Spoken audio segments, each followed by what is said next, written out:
கர்த்தருடைய பரிசுத்த நாமம் மாத்திரம் மகிமைப்படுவதாக. மறுபடியும் இந்த மே மாதம் 2026 உங்கள் எல்லாரையும் சந்திக்க கர்த்தர் பாராட்டிய தயவுக்காக நான் கர்த்தரை துதிக்கிறேன். ஊழியர்களுக்கு என்னுடைய நன்றியை தெரிவிக்கிறேன். இன்றைக்கி மதியம் அங்கே குசாவில்ல ஒரு சர்ச்சுக்கு குடும்பமாக நாங்கள் போயிட்டு வீட்டில் போய் மனைவியும் மகனையும் விட்டுட்டு நான் மட்டும் இங்கே வந்திருக்கிறேன். ஒரே நாளில் 2 சர்ச்சு போனால் 9 வயசு பையனுக்கு கொஞ்சம் அதிகமாகிடும். அதனால் நாளைக்கு ராத்திரி இருக்குது. அதனால் மதிய ஆராதனைக்கு குடும்பமாக போனோம். உங்கள் எல்லாரையும் திரும்ப நேரில் பார்க்குறது ரொம்ப மகிழ்ச்சியாக இருக்குது. ஜெபம் செய்வோம். வானத்திற்கும் பூமிக்கும் ஆண்டவராக இருக்கிற எங்கள் பரலோக பிதாவே, நீர் நேற்றும் இன்றும் என்றும் மாறாதவர். எங்களை பற்றிய சகலத்தையும் அறிந்தவர். எங்களை அறிந்தவரை நாங்கள் அறிந்து கொள்ளவும், அறிந்து கொண்டவரை பிறருக்கு அறிவிக்கவும் வேண்டிய கிருபைகள் பெருகட்டும். திருச்சபை ஆசீர்வதியும். இந்த நேரத்தை மகிமையான நேரமாக்கும். வேண்டிய சுகம் அற்புதங்கள் உண்டாகட்டும். உம்முடைய வருகைக்கு எங்களை ஆயத்தப்படுத்தி ஒரு சின்ன கூட்டத்தை எங்களால் முடிந்தவரை உம்முடைய அதிசீக்கிரமாக இருக்கிற வருகைக்கு ஆயத்தப்படுத்த உதவி செய்யும். உம்முடைய பரிசுத்த ஆவியானுடைய பெலன் எங்களுக்கு இன்னும் தேவை ஆண்டவரே. உம்முடைய ஊழியத்தை செய்கிற ஊழியர்களை ஆசீர்வதியும். அவளுடைய துணைவியார் பிள்ளைகளை ஆசீர்வதியும். இதோ இருக்கிறோம் கர்த்தாவே, சொல்லும். உம்முடைய வார்த்தையின்படி எங்களுக்கு ஆக கடவது என்று ஆண்டவருடைய தாயாரோடு சேர்ந்து சொல்கிறோம். உம்முடைய சிலுவை நிழலில் மறைத்து என்னையும் எங்களையும் இன்னும் மறுரூபமாக்கும். மகிமையின் மேல் மகிமையடைய உதவி செய்யும். குற்றம் குறைவுகளை மன்னித்து உம்முடைய இரத்தத்தினால் நாங்கள் சுத்திகரிக்கப்பட்டு தொய்ந்து போன இருதயம் உள்ளவர்கள் பலனடைய, தீமையை நன்மையினாலே தீமையினாலே வெல்லப்படாமல் உலகத்துக்கொத்த வேஷம் தெரியாமல் இருக்க கிறிஸ்துவை தரித்து அழியாத அன்புடனே உம்மிடத்திலே அன்பு கூற கர்த்தர் கிருபை செய்யும். ஆவிக்குரிய வாழ்க்கையினுடைய உயரங்களுக்கும் ஆழங்களுக்கும் எங்களை எடுத்து செல்லும். எஞ்சி உள்ள உலக வாழ்க்கையுடைய சமூகத்தில் அர்ப்பணிக்கிறோம். கர்த்தர் நீர் விரும்பியபடி எங்களை வணைந்து பயன்படுத்தும், பலப்படுத்தும். இந்த நேரத்தை உம்முடைய கரத்தில் ஒப்புவிக்கிறோம். இயேசுவே, சீக்கிரமாய் வாரும். உம்முடைய பாதத்தை முத்தமிட்டு அருமையாண்டவர் இயேசு கிறிஸ்துவின் நாமத்தில் ஜெபிக்கிறோம் பிதாவே, ஆமென்.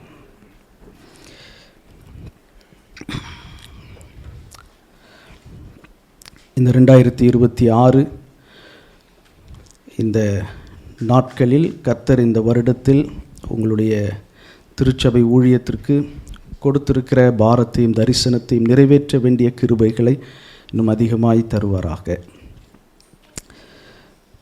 கிறிஸ்தவ பாரம்பரியம் அல்லது கிறிஸ்தவ கேலண்டரில் ஒவ்வொரு மாதத்திலும் வருஷத்தில் ஒவ்வொரு பண்டிகைகள் வரும்.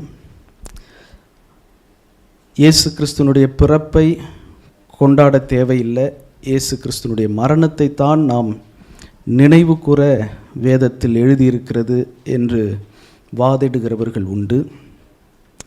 இயேசு கிறிஸ்துனுடைய பிறப்பை நாம் நினைவு கூறுவதனுடைய நோக்கம் என்ன?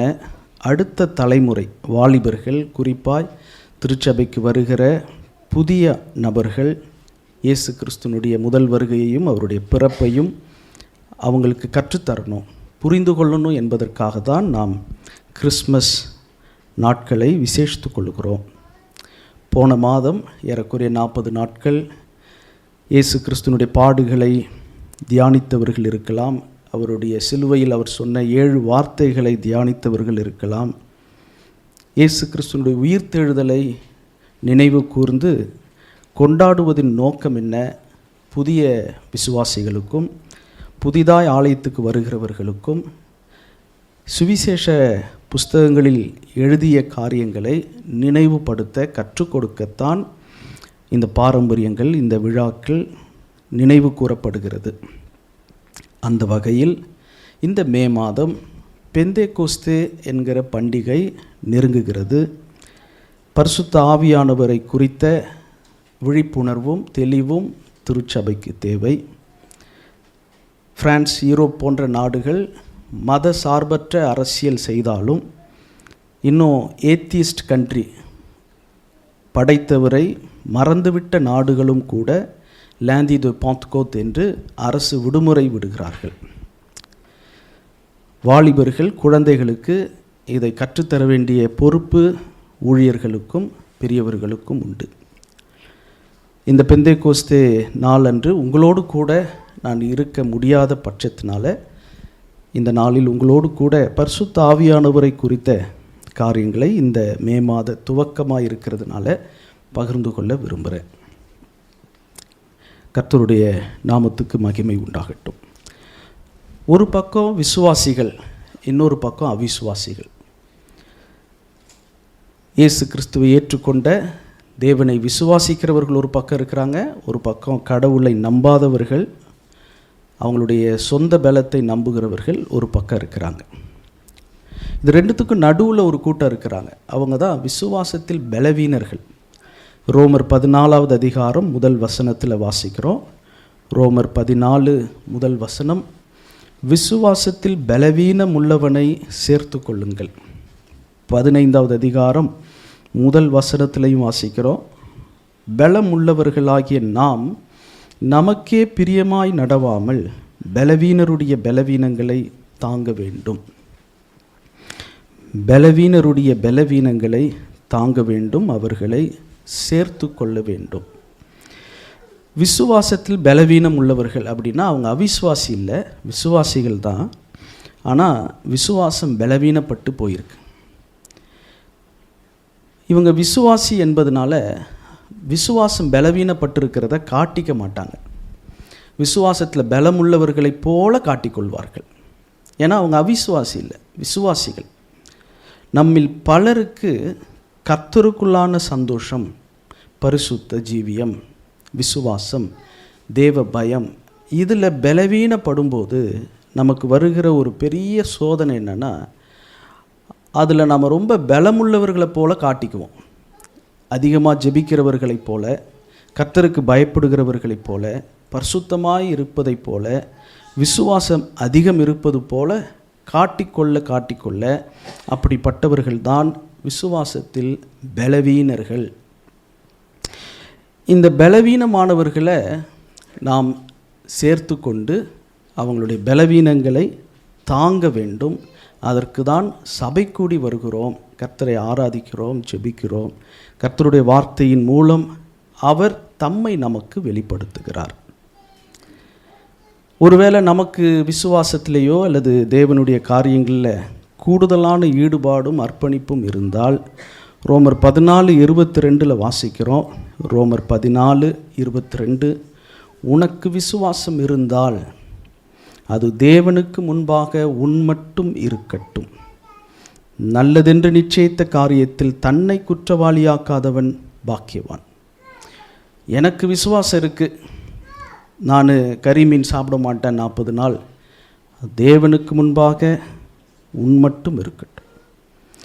நான் ஆண்டவருக்காக இதை இழக்கிறேன் கொடுக்கிறேன் அப்படின்னா, உனக்கு விசுவாசம் இருந்தால் அது தேவனுக்கு முன்பாக உன் மட்டும் இருக்கட்டும். அப்போ மற்றவர்களை நான் திருத்தக்கூடாதா? அவர்களையும் நான் பாதிக்கக்கூடாதா? அதை எப்படி செய்வது? அதை செய்வதற்கான அந்த வழிமுறை, விதிமுறையை வேதத்திலிருந்து நாம் கற்றுக்கொள்ள வேண்டும். ஆண்டவர் அவரோடு நடக்க அவரை பிரியப்படுத்த, அவர் மீது அன்பு கூற ஆண்டவர் நமக்கு கற்றுத்தருகிறார்.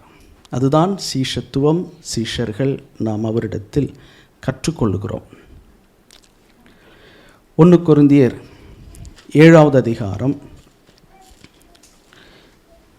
29 வசனத்தை ஒட்டியுள்ள வசனங்களை வாசிக்கிறேன். 1 கொரிந்தியர் 7:29 மேலும் சகோதரரே, நான் சொல்லுகிறது என்னவெனில், இனி வரும் காலம் குறுகினதானபடியால் மனைவிகள் உள்ளவர்கள் மனைவிகள் இல்லாதவர்கள் போலவும், அழுகிறவர்கள் அழாதவர்கள் போலவும், சந்தோஷப்படுகிறவர்கள் சந்தோஷப்படாதவர்கள் போலவும், கொல்லுகிறவர்கள் கொல்லாதவர்கள் போலவும், இவ்வுலகத்தை அனுபவிக்கிறவர்கள் அதை தகாத விதமாய் அனுபவியாதவர்கள் போலவும் இருக்க வேண்டும்.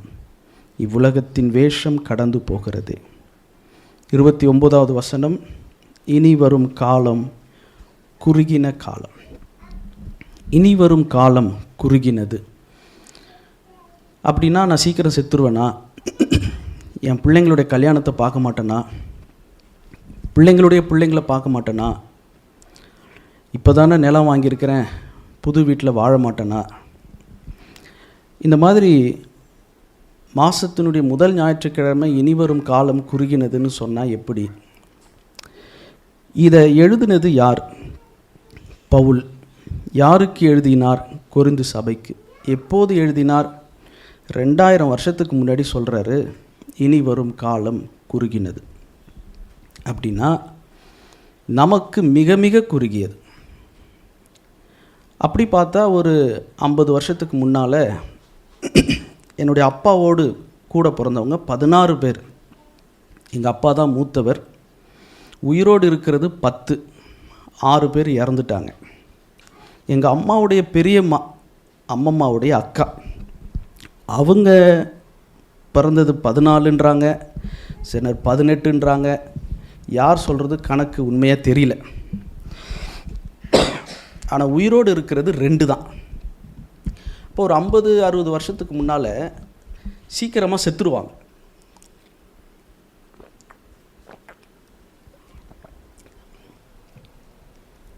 இப்போது ரிட்டையர்மெண்ட்டை அதிகப்படுத்துகிறாங்க. அப்படின்னா இன்னும் அதிகமாக வாழக்கூடிய மருத்துவ வசதி அதிகமாக இருக்குது. கண்ணில் கேட்ராக் வந்தவங்கெல்லாம் ஒரு 30-50 வருஷத்துக்கு முன்னால் செய்ய முடியாததை இப்போ செய்ய முடியுது. மருத்துவம் வளர்ந்துருக்கு. சராசரியாக 70க்கு மேலே 80 வரைக்கும் தொட முடியுது. 100 கூட கிட்ட நெருங்குறவங்க இருக்கிறாங்க. இனி வரும் காலம் குறுகினது அப்படின்னா அது நமக்கு அல்ல, ஆண்டவருடைய வருகையின் காலம் குறுகினது. 2000 வருஷத்துக்கு முன்னால் பவுல் சொல்கிறாரு இனி வரும் காலம் குறுகினது. நம்மை பொறுத்து இந்த வசனத்தை வாசிக்கக்கூடாது. கர்த்தரை குறித்து, அவருடைய காலத்தை குறித்து இந்த வசனத்தை வாசித்தால் ஆண்டவர் கற்றுத்தருகிற பாடம் என்ன? அவருக்கு இன்னும் கொஞ்ச காலம்தான் இருக்குது. அவர் வருவதற்கு இன்னும் குறுகின காலம் இருக்குது. அதனால் அவருக்கு அவசரம். அவருக்கு அவசரம் என்பதால் நமக்கு அவசரம். யாருக்கு காலம் குறுகி இருக்கு? அவருக்கு. இதை புரிந்து கொண்டால்தான் ஊழியத்தில் நம்முடைய ஈடுபாடு, அர்ப்பணிப்பு அதிகமாகும். இங்கே பயப்படுறதுக்கு ஒன்றும் இல்லை. நான் சீக்கிரம் செத்துருவேனான்ற பயம் தேவையில்லை. எனக்கு எப்போ சீக்கிரம் முடிவு வரும்னு தெரிஞ்சிக்கணுன்ற அவசியம் இல்லை. அவர் எப்பொழுது வருவார் என்கிறத தான் இப்போ நாம் புரிந்து கொள்ளணும். இந்த காலத்தை நாம் நிதானிக்கணும். அப்போ இனி வரும் காலம் 2000 வருஷத்துக்கு முன்னாடி குறுகினதுன்னா இப்போ எவ்வளவு குறுகியது, அவருடைய வருகை எவ்வளவு சமீபமானது. இதே கொரிந்து சபைக்கு பவுல் என்ன எழுதுகிறாரு? 1 கொரிந்தியர் 4வது அதிகாரம் 10வது வசனம். 1 கொரிந்தியர் 4:10. நாங்கள் கிறிஸ்துவின் நிமித்தம் பைத்தியக்காரர், நீங்கள் கிறிஸ்துவில் புத்திசாலிகள். நாங்கள் பலவீனர், நீங்கள் பலவான்கள். நீங்கள் கனவான்கள், நாங்கள் கனவீனர். இதை மேலோட்டமாக வாசிக்கும்போது பவுலுடைய குழுவினர் பைத்தியக்கார கூட்டம் மாதிரியும், கொரிந்து சபையினர் புத்திசாலிகள் போலவும், பவுலோடு இருக்கிறவர்கள் பலவீனர்களைப் போலவும், கொரிந்து சபையார் பலவான்களைப் போலவும், பவுலும் பவுலுடைய மிஷினரி குழு மதிக்கப்படத்தகாதவர்கள், கனவான்கள் அல்லது கனவீனர்கள், கொரிந்து சபையார் மதிக்கப்படத்தக்கவர்கள், கனவான்கள் என்று தான் புரியுது. மேலோட்டமாக வாசித்தா அப்படி தான் புரியுது. ஆனால் இந்த வசனத்தை இப்போ நான் திரும்ப வாசிக்கிறேன். 1 கொரிந்தியர் 4:10. நாங்கள், மிஷினரி குழு, பவுலை சேர்ந்த நாங்கள், கிறிஸ்துவின் நிமித்தம் பைத்தியக்காரர், கிறிஸ்துவின் நிமித்தம் பலவீனர், கிறிஸ்துவின் நிமித்தம் கனவீனர். அதே வசனத்தை திரும்ப வாசிக்கிற, நீங்கள் கிறிஸ்துவில் புத்திசாலிகள், கிறிஸ்துவில் பலவான்கள், கிறிஸ்துவில் கனவான்கள். வித்தியாசம் என்ன? நீங்கள் கிறிஸ்துவில், கிறிஸ்துவுக்குள் இருக்கிறீங்க, ஆனால் கிறிஸ்துவின் நிமித்தம் நீங்கள் இருக்க மாட்டீங்க. You are for Christ, you are in Christ but not for Christ. கிறிஸ்துவுக்குள் நானும் தான் இருக்கிறேன் அப்படின்றார் பவுல். கிறிஸ்துவுக்குள் பவுலும் புத்திசாலி தான், கிறிஸ்துவில் பவுலும் பலவான் தான், கிறிஸ்துவுக்குள் பவுலும் கனவான் தான். வித்தியாசம் என்ன? நீங்கள் கிறிஸ்துவில், கிறிஸ்துவுக்குள் மட்டும் இருக்கிறீங்க. கிறிஸ்துவின் நிமித்தம், கிறிஸ்துவுக்காக செயல்பட மாட்டீங்க அப்படின்னு பவுல் கொரிந்து சபைக்கு சொன்னார். கிறிஸ்துவுக்குள்ளே ஆராதிக்கிறோம், கிறிஸ்துவுக்குள்ளே பாடுறோம், கிறிஸ்துவுக்குள்ளே ஞானஸ்நானம் எடுக்கிறோம், கிறிஸ்துவுக்குள்ளே வசனத்தை தியானிக்கிறோம். கிறிஸ்துவுக்குள் நாம் வளர்கிறோம், வளர்ந்து கொண்டே இருக்கிறோம். அழியாத அன்புடனே அவரிடத்தில் அன்பு கூறுறோம், அவருடைய கிருபையில் பலப்படுறோம், மகிமையின் மேலே மகிமை அடைகிறோம். இன்னும் அந்த அன்பில் பெருகிறோம், வரங்களில், கனியில், சாட்சியில், பரிசுத்தத்தில். இதெல்லாம் கிறிஸ்துவுக்குள் புத்திசாலி, கிறிஸ்துவுக்குள் பலமுள்ளவர்கள், கிறிஸ்துவுக்குள் மரியாதைக்குரிய கனவான்கள். ஆனால் நீங்கள் கிறிஸ்துவுக்குள்ளே மட்டும் இருந்தால் போதும்னு நினைக்கிறீங்க. கிறிஸ்துவின் நிமித்தம், கிறிஸ்துவுக்காக நீங்கள் இறங்கி வந்தீங்கன்னா உங்களை பைத்தியக்காரன்னு சொல்லுவாங்க. கிறிஸ்துவுக்காக எதையாவது செய்தால் நீங்கள் பலவீனப்பட வேண்டியது இருக்கும். கிறிஸ்துவின் நிமித்தம் எதையாகிலும் செய்ய நினைத்தால் உங்களுக்கு மரியாதை கிடைக்காது. அதை நீங்கள் செய்யவில்லை என்று பவுல் கொரிந்து சபையை கண்டிக்கிறார். இனி வரும் காலம் குறுகின காலம். கிறிஸ்துவுக்குள் இருக்கிறவர்களே, கிறிஸ்துவின் நிமித்தம், கிறிஸ்துவுக்காக கனவீனப்பட, பலவீனப்பட, பைத்தியக்காரன் பைத்தியக்காரி என்று சொல்லப்படுகிற அளவுக்கு கிறிஸ்துவுக்காக வாழ்கிறீர்களா என்று பவுல் கொரிந்து சபையை கேட்டது போல வேதம் என்ன பார்த்து கேட்குது, நம்மளை பார்த்து கேட்குது. கிறிஸ்துவுக்காக நான் பைத்தியம் பிடித்தவனைப் போல, கிறிஸ்துவுக்காக எவ்வளவு பலவீனம் வந்தாலும் சரி, அல்லது வீட்டில் சந்தோஷம் இருக்கும், ஒரு கொண்டாட்டம் இருக்கும், சபையில் தேவனுடைய ஊழியத்தில் இருக்கிறவங்களுக்கு துக்கம்னா நானும் அவர்களோடு சேர்ந்து பலவீனப்படணும். இல்லை எனக்கு சந்தோஷமான நேரம், நான் குட் வைபிள் இருக்கிறேன், நான் இப்போ துக்கத்திலலாம் நான் இருக்க முடியாதுன்னு சொல்லக்கூடாது. கிறிஸ்துவுக்குள்ளே இருக்கிறேன்னு மட்டும் இல்லை, கிறிஸ்துவின் நிமித்தம் அழுகிறவர்களோடு அழணும், பலவீனப்படுகிறவர்களோடு பலவீனப்படணும். ஊழியத்து நிமித்தம் பலவிதமான பலவீனங்கள், ஊழியத்து நிமித்தம் மரியாதை மட்டும் கிடைக்காது, அவமரியாதை, கனவீனம் கிடைக்கும். அதனால தான் நிறைய பேர் ஊழியத்துக்கு வர்றதில்லை, கிறிஸ்துவுக்குள்ளே மட்டும் வராங்க, சபைக்கு வராங்க, சபையில் ஆராதனையில் பங்கு பெறுறாங்க, அப்பம் பிட்கிறதுல பங்கு பெறுறாங்க, ஆவிக்குரிய காரியங்கள் கூட்டங்களில் பங்கு பெறுறாங்க. ஆனால் நீங்கள் ஊழியம்னு வந்துட்டிங்கன்னா அதுலேயும் இன்றைக்கி தலைகீழையாக போய் கிறிஸ்துவ நிமித்தம் இருக்கிறவங்க புத்திசாலியாக இருக்கிறாங்க, கருத்தாக இருக்கிறாங்க. ஆனால் கிறிஸ்துவுக்குள்ளே இருக்கிறவங்க தான் பைத்தியக்காரங்க மாதிரி ஆயிட்டாங்க. ஏன்னா இவங்க கிறிஸ்துவின் நிமித்தம் செய்கிறத ஆதாய தொழிலாக, பணத்தை வைத்து, பேர் புகழை வைத்து, கிறிஸ்துவின் நிமித்தம் எனக்கு எதுவும் ஆகிடக்கூடாது, என்னுடைய ட்ரெஸ்ஸு அயன் பண்ணது களையக்கூடாது, என்னுடைய மரியாதை கெட்டுறக்கூடாது, இது கிறிஸ்துவுக்காக வாழ்வது அல்ல. கிறிஸ்துவுக்காக வாழ விரும்பும்போது நாம் கனவீனப்படுவோம், பலவீனப்படுவோம், பைத்தியக்காரன் என்று அழைக்கப்படுவோம். அந்த அளவுக்கு சோல்ட் அவுட் ஃபார் கிரைஸ்ட், கிறிஸ்துவுக்காக. பவுல் சொல்கிறாரு, நான் என்னை பானபலியாய் வார்க்கிறேன். ஒரு தண்ணி பாட்டிலை கீழே ஊற்றுறது போல் கடைசி சொட்டு வரைக்கும் என்ன நான் ஊற்றுறேன்றார். அந்த தியாகம், அர்ப்பணிப்பு இந்த நாட்களில் நமக்கு அவசியம் தேவை. தாவீது கோலியாத்தை சந்தித்த சம்பவம் நமக்கு தெரியும். அதில் ஒரு காரியம், பரிசுத்த ஆவியினால் அபிஷேகம் பெற்ற தாவீது 1 சாமுவேல் 17 கோலியாத்தை சந்தித்ததற்கு ஒரு காரணம், பல காரணத்தில் ஒன்று. முந்தின அதிகாரம் 1 சாமுவேல் 16 தான் சாமுவேல் தீர்க்கதரிசி வந்து தாவீதை ஒரு ராஜாவாக அபிஷேகம் பண்ணினார். ஒரு எதிர்காலத்தை சொல்லிட்டார். ஃப்யூச்சரில் நீ ஒரு ராஜாவாக இருக்க போகிறேன்னு சொல்லிட்டார். பரிசுத்த ஆவியானவர் அந்த நாள் முதற்கொண்டு தாவீதின் மேல் வந்து இறங்கி இருந்தார். எதிர்காலத்தை குறித்த நம்பிக்கையோடு இருப்பவர்கள் நிகழ்காலத்தில் சந்திக்கிற கோலியாத்தை தைரியமாக சந்திப்பாங்க. ஏன்னா ஆண்டவர் சொல்லிட்டார்ல, நான் ராஜாவாக போகிறேன்னு. அப்புறம் எப்படி கோலியாத் கையால் சாகடிக்க முடியும்? இந்த ஒரு பார்வை இருந்துச்சுன்னா விசுவாசம் இருப்பவர்கள், பரிசுத்த ஆவியினால் நிரப்பப்படுகிறவர்கள் நாளைய தினத்தை குறித்து கவலைப்பட மாட்டாங்க. நாளைய தினத்தை குறித்தே கவலைப்படலைன்னா இன்றைய தினத்தின் கோலியாத்துக்கு நான் ஏன் பயப்படணும்? நாளைக்கு நான் ராஜான்னு சொல்லிட்டாரே, இன்றைக்கி கோலியாத் என்ன ஒன்றும் பண்ண முடியாது. இக்காலத்து பாடுகள் இனி நம்மிடத்தில் வெளிப்படும் மகிமைக்கு ஒப்பிடத்தக்கவைகள் அல்ல. அதிசீக்கிரத்தில் நீங்கும் லேசான உபத்திரம். இந்த பார்வை நமக்கு வந்துருச்சுன்னா ஆவியானவருடைய பலம், கர்த்தருக்குள் மகிழ்ச்சியாக இருப்பது தான் நம்முடைய பலம்.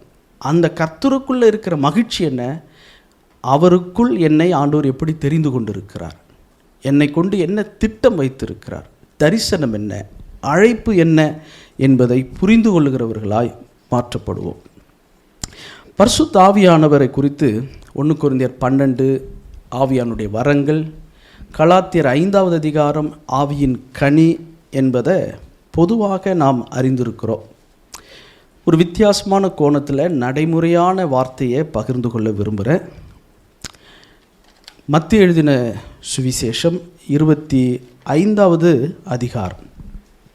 இயேசு கிறிஸ்து சொன்ன வார்த்தை ஏறக்குறைய ஒரு 6 காரியங்கள் சொன்ன பட்டியல் இருக்குது. எப்படி 1 கொரிந்தியர் 12 சொல்லப்பட்ட ஆவியின் வரங்கள் அதிகமாக வலியுறுத்தப்படுகிறதோ, கலாத்தியர் 5 சொல்லப்படுகிற ஆவியின் கனி அன்பு, சந்தோஷம், சமாதானம், நீடிய பொறுமை, தயவு, நற்குணம், விசுவாசம், சாந்தம், இச்சையடக்கம் வலியுறுத்தப்படுகிறதோ, அந்த அளவுக்கு மத்தேயு 25 சொல்லப்பட்டிருக்கிற இந்த 6 காரியங்கள் அதிகமாய் வலியுறுத்தப்படவில்லை.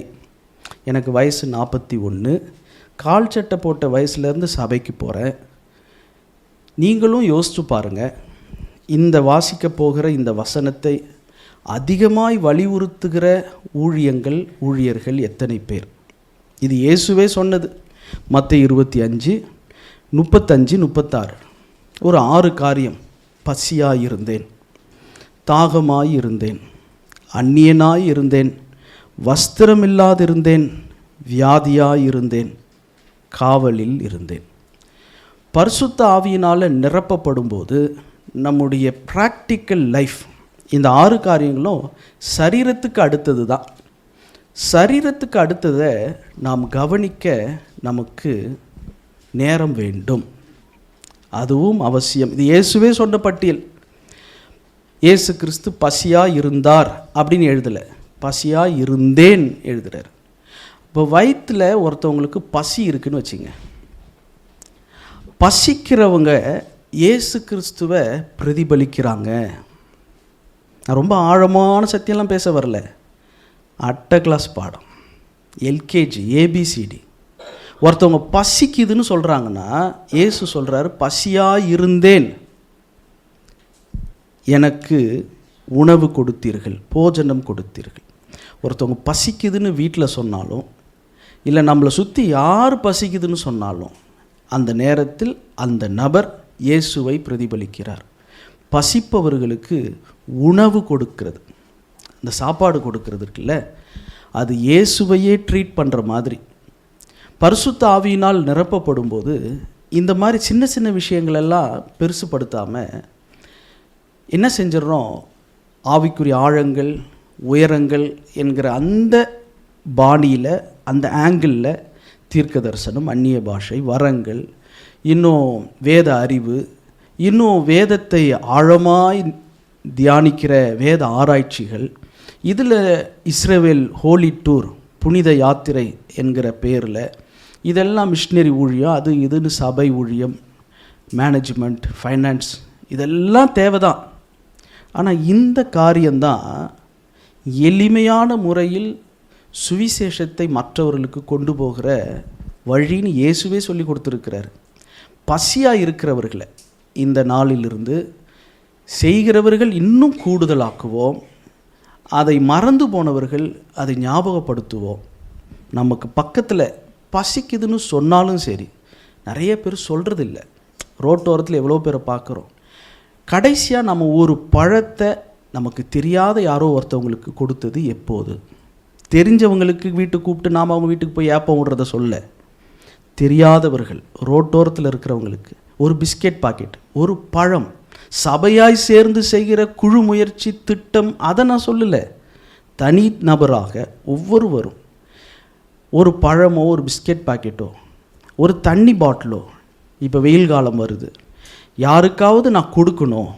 பசியாக இருக்கிறவங்களுக்கு அடுத்த வார்த்தை என்ன? தாகமாக இருந்தேன். தாகத்துக்கு என்ன 1.5 லிட்டராக குடிக்க போகிறாங்க? ஒரு கிளாஸ் ஒரு சொம்பு குடிப்பாங்க. அந்த தாகத்தை கூட ஒருத்தவங்களுக்கு தாகத்தை தணிப்பது அது இயேசுவுக்கே செய்கிற ஒரு ஊழியம்.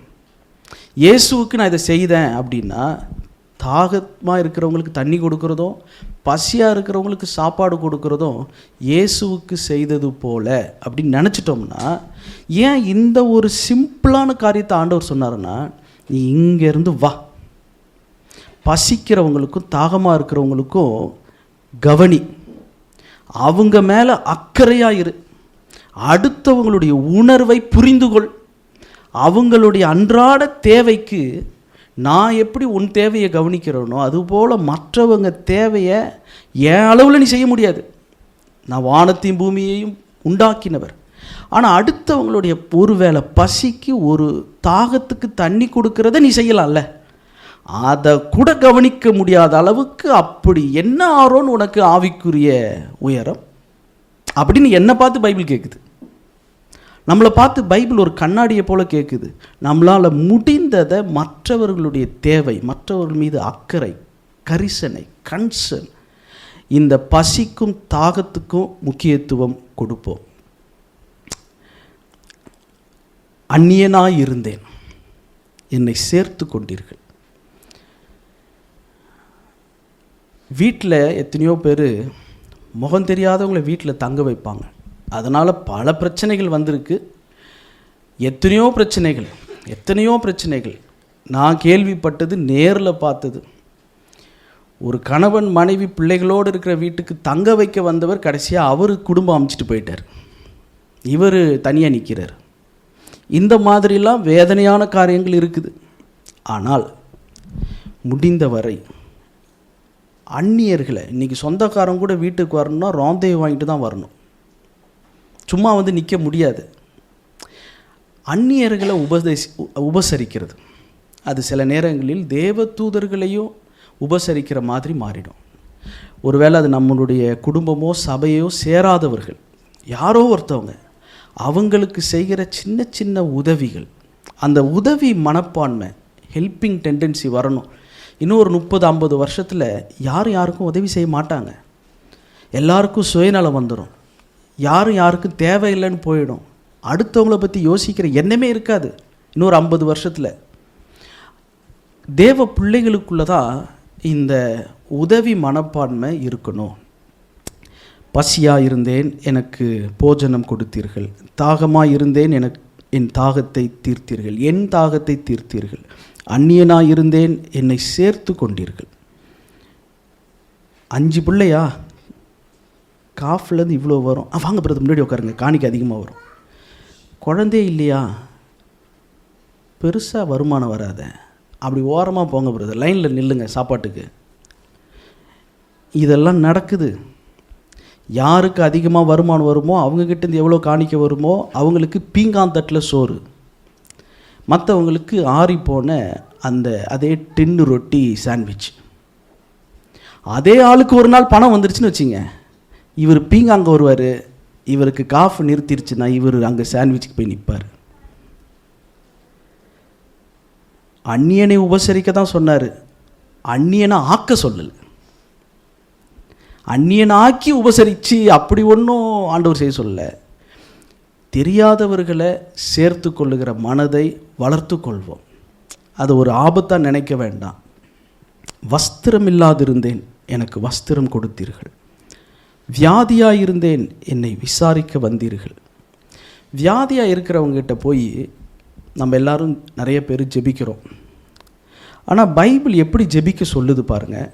ஒருவேளை இந்த செய்தியை கேட்டுட்டு இனிமேலாவது யாராவது வியாதிக்காரவங்கள்ட்ட ஜெபிக்க போகிறப்ப இந்த வார்த்தையை சொல்லணும்னு நான் பணிவன்போடு கேட்டுக்கொள்கிறேன்.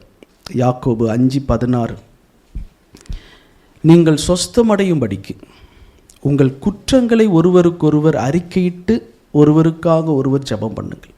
வியாதிக்காரரை சந்திக்கும்போது, என் மேலே ஏதாவது உங்களுக்கு வருத்தமா, நான் என்னை மன்னிச்சிங்க, உங்கள் மேலே எனக்கு ஏதாவது குற்றம் இருந்தாலும், இல்லை அப்படி இருந்தாலும் நானும் மன்னிச்சிட்டேன் அப்படின்னு சொல்லிட்டு ஜெபிக்கணும்.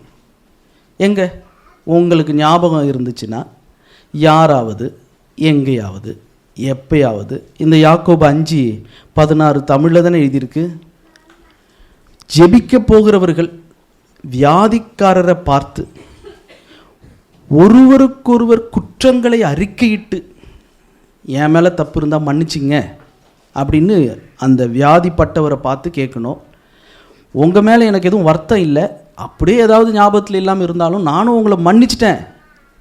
அந்த மன்னிப்பு கேட்டு மன்னிச்சு நீதிமான் செய்யும் ஊக்கமான வேண்டுதல் மிகவும் பலனுள்ளதாக இருக்கிறது. அதாவது என்ன அர்த்தம்? தாழ்த்து. நான் தான் இங்கே சுகமளிக்க குணம் கொடுக்க வந்திருக்கிற ஊழியர், நீ ஒரு வியாதிக்காரன். அந்த மனநிலையில் நீங்கள் வியாதியில் இருந்தாலும் என்னை மன்னிச்சிடுங்க, நானும் உங்களை மன்னிச்சிட்டேன். மன்னிப்பு கேட்டு மன்னிப்பு கொடுக்கிற ஒரு இடத்தை அடைகிறவன் தான் நீதிமான். அந்த நீதிமான் செய்யும் ஊக்கமான வேண்டுதல், அதாவது கத்தி கட கட கட பட பட பட படன்னு ஜெபிக்கிறது இல்லை. நீ வராமல் இருந்த வரைக்கும் தலைவலி நல்லா தான் இருந்துச்சு, இப்போ நீ வந்து ஜெபிச்சு ஒரு டொலிப்ரான் போட வேண்டியதாகிடுச்சு அப்படின்னு அவர் நினச்சிடக்கூடாது. அங்கே போய் ஆவியில் நிரம்பி இதெல்லாம் செய்ய தெரியுதுல்ல, ஆனால் மன்னிப்பு கேட்க தெரியுமா, மன்னிக்க தெரியுமா? தெளிவாக தானே எழுதியிருக்கு. இதுக்கு எதுக்கு எபிரேயம் கிரேக்கோ? தமிழ் பைபிளில் தெளிவாக எழுதியிருக்கு.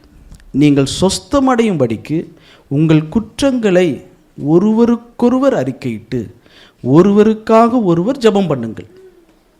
அப்படி செய்யும் ஊக்கமான வேண்டுதல் நீதியான வேண்டுதல், நீதிமானின் ஜெபம் மிகவும் பலனுள்ளதாய் இருக்கிறது. ஆண்டவர் இருதயத்தை பார்க்குறாரு. ஒரு வியாதிக்காரவங்ககிட்டே நீ ஒன்று தாழ்த்துற, பசியாக இருக்கிறவங்க தாகமாக இருக்கிறவங்க ட்ரெஸ் இல்லாதவங்க முன்னாடியே அவங்க தேவையை நீ சந்திக்கிறன்னா, இரக்கம் உள்ளவர்கள் பாக்கியவான்கள், அவர்கள் இரக்கம் பெறுவார்கள். சிம்பிள் வழி. கர்த்தர் நம்முடைய தேவையை சந்திக்கணும்னா அடுத்தவங்க தேவையை நாம் கவனிக்க வேண்டும். என் தேவையை சந்திக்க சந்திக்க சந்திக்க நான் யாரை பற்றியும் கவலைப்பட மாட்டேன். ஒன்றே ஒன்று செய்கிறேன், ஜெபிக்கிறேன். அதோடு நிறுத்திடாமல், கிறிஸ்துவுக்குள் புத்திசாலி தான், கிறிஸ்துவுக்குள் புத்திசாலின்னு சொல்லிக்கிறோமே, ஆனால் இப்படி புத்திசாலித்தனமாக இல்லாமல் கிறிஸ்துவின் நிமித்தம் என்ன நாம் செஞ்சுருக்கிறோம், ஆண்டவருக்காக இதை நான் செய்ய போகிறேன் இனிமேல்.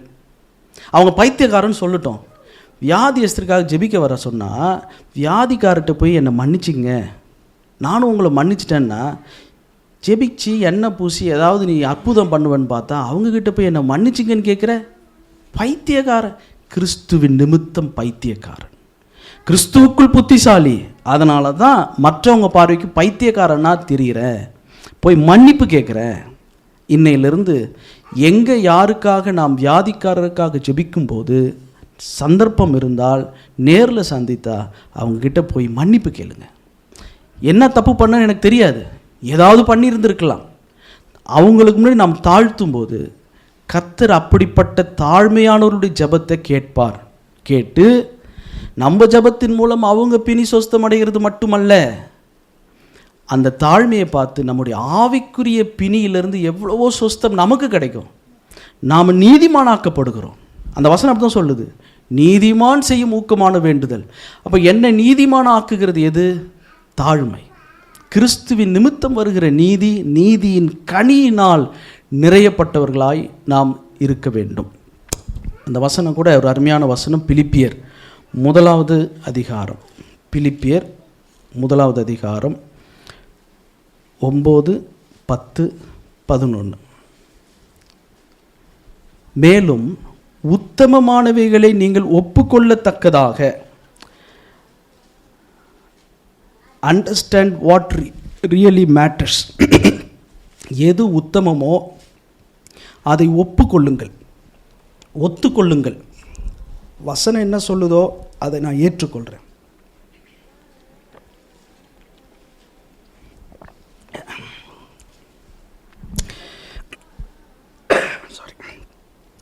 உத்தமமானவைகளை நீங்கள் ஒப்புக்கொள்ளத்தக்கதாக உங்கள் அன்பானது அறிவிலும் எல்லா உணர்விலும் இன்னும் அதிகமாய் பெருகவும்.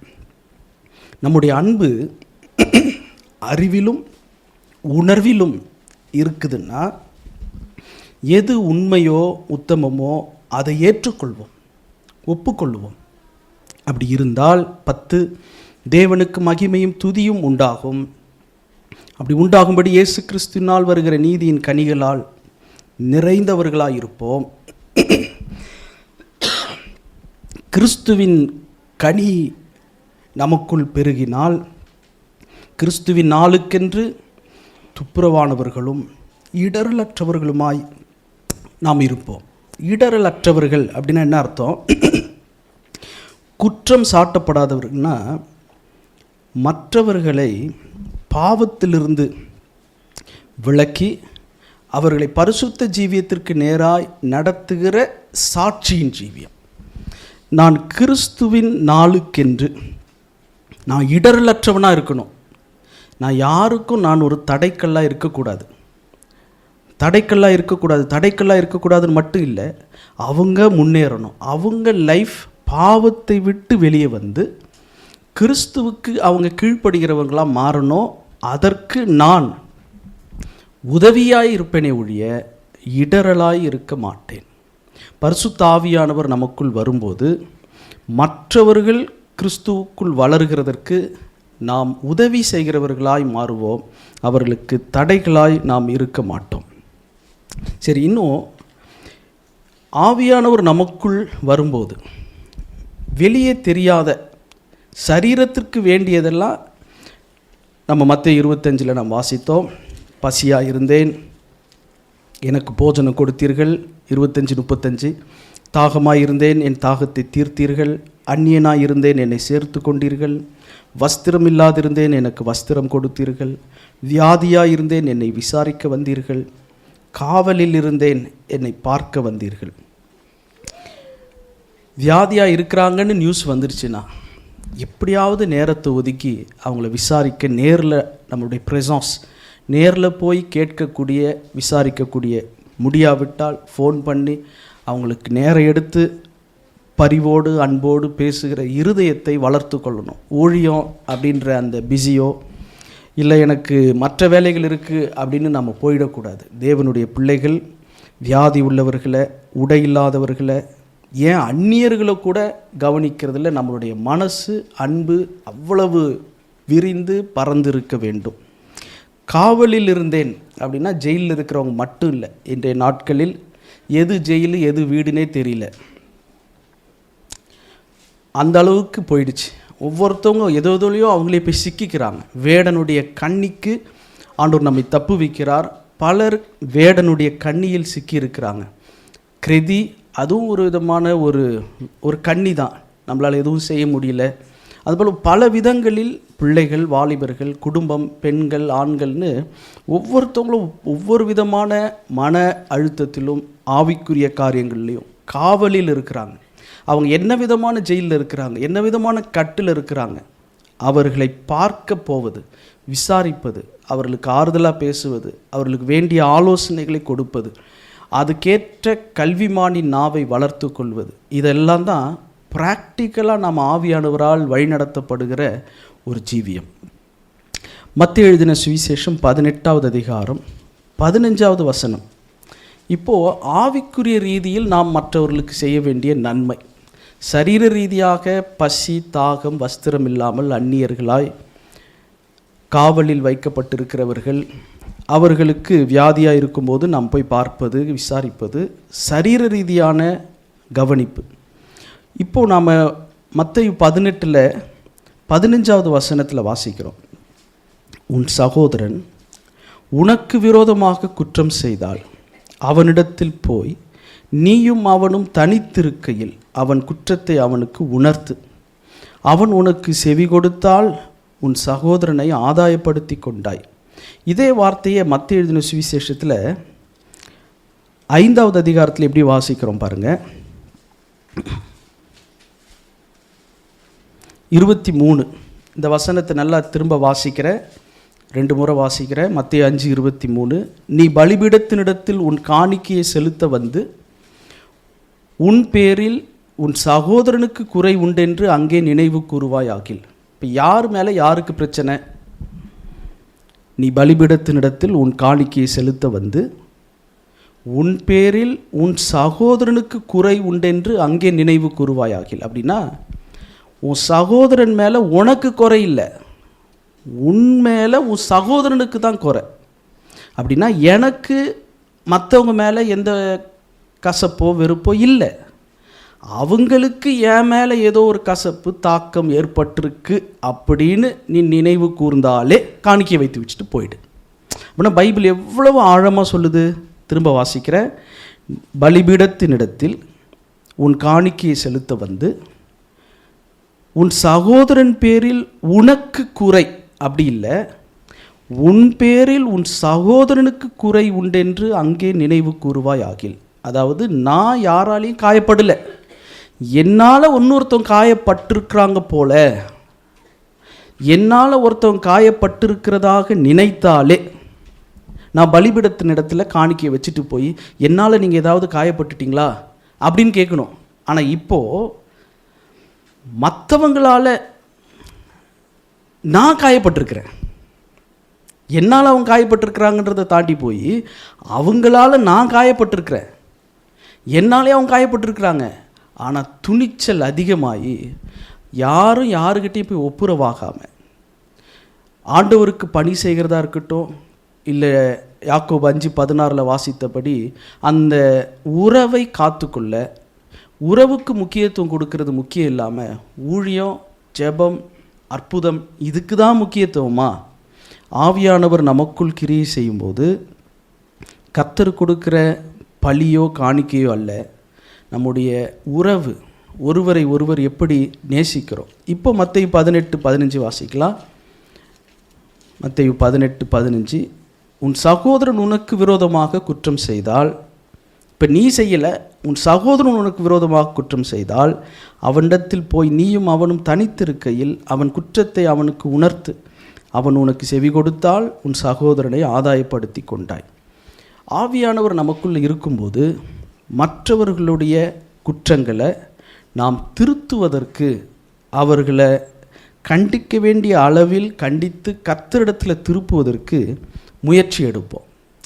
ஆவியானவர் நமக்குள் இருக்கும்போது யாரும் கெட்டு போயிடக்கூடாது, பின்வாங்கி போயிடக்கூடாது, பலவீனமாக இருக்கக்கூடாது. அவங்க கர்த்தர் பக்கமாக திரும்பணும். அவங்க என் கூட பேசாமல் இருக்கிறாங்க, நான் அவங்களோட பேசாமல் இருக்கிறேன், அதனால் என்ன, நான் ஆராதனைக்கு போவேன், நான் ஆண்டவருக்கு ஊழியம் செய்வேன் இல்லை. அவங்கள மறுபடியும் என்னோடும் நான் அவங்களோட ஒப்புரவாகி கர்த்தரோடு அவங்களை இணைப்பதற்கு வேண்டிய ஞானமான வார்த்தைகள், அந்த திருத்துதல் உபதேசத்தை செய்வதற்கு முயற்சி எடுப்போம். 2வது மத்தேயு 28:19. மத்தேயு 28:19, நீங்கள் புறப்பட்டு போய் சகல இனத்தாரையும் சீஷராக்குங்கள், அறியாதவர்களுக்கு வேதத்தை, சுவிசேஷத்தை, இயேசு கிறிஸ்துவை கேள்விப்படாதவர்களுக்கு கற்றுக் கொடுத்து அவங்களுக்கு உபதேசித்து அவர்களை சீஷராக்குகிற முயற்சி. ஆவியானவர் நமக்குள் இருந்தால் மற்றவர்களுக்கு இந்த சுவிசேஷத்தை, உபதேசத்தை, இந்த விசுவாசத்தை எடுத்து சொல்லி அவர்களை உருவாக்குகிற முயற்சி, பாரம் நமக்குள் இருக்கும். யூதா ஒரே அதிகாரம்தான், அதில் 22வது வசனத்தில் வாசிக்கிறோம். யூதா 1:22, நீங்கள் பகுத்தறிவு உள்ளவர்களாய் இருந்து சிலருக்கு இரக்கம் பாராட்டுங்கள். பகுத்தறிவு உள்ளவர்களாய் இருந்து சிலருக்கு இரக்கம் பாராட்டுங்கள். சந்தேகப்படுகிறவர்கள், குதர்ப்பமாக பேசுகிறவங்க, வீண் வாக்குவாதம் செய்கிறவர்கள். எப்போதுமே விசுவாசத்தை பற்றி பேசினாலே அங்கே உலக அறிவு, படித்த புத்தகங்கள், இதை மாதிரி காரியங்களையே அதிகமாக பேசி வாக்குவாதம் பண்ணுகிறவர்கள்.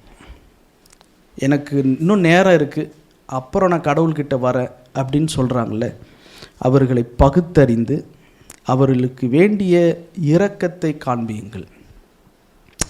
அவர்களுக்கு வேண்டிய ஆலோசனைகளை எடுத்து சொல்லணும். எப்படி விசுவாசம் அவங்களுக்குள்ளே வரும்? ரோமர் 10:17 நமக்கு எல்லாருக்கும் தெரியும். விசுவாசம் கேள்வியினாலே வரும், கேள்வி தேவனுடைய வசனத்தினாலே வரும். வசனத்தை ஆண்டவர் நம் மூலமாக பேசதான் சந்தேகிக்கிறவர்கள் அவர்களுக்குள் வேண்டிய அந்த விசுவாசத்தை கர்த்தர் துவக்குவார். விசுவாசத்தை நான் காத்து கொண்டேன் பவுல் சொல்கிறார், ஆனால் விசுவாசத்தை அவர் துவக்குகிறார். அந்த விசுவாசத்தை காத்து கொள்வதற்கு ஆண்டவர் துவக்கிட்டார். சில பேர் வாழ்க்கையில் விசுவாசத்தை, ஆனால் அவங்க விசுவாசத்தை காத்து கொள்ள மாட்டுறாங்க. அப்படிப்பட்டவர்களுக்கு இரக்கத்தை பாராட்டுங்கள், பகுத்து அறிந்து நடந்து கொள்ளுங்கள். குற்றம் செய்தவர்கள் பாவிகளை கண்டித்து திருத்துங்கள். சத்தியத்தையும் சுவிசேஷத்தை இயேசு கிறிஸ்து ஏற்றுக்கொள்ளாதவர்களுக்கு, அறியாதவர்களுக்கு கற்றுக் கொடுங்கள்.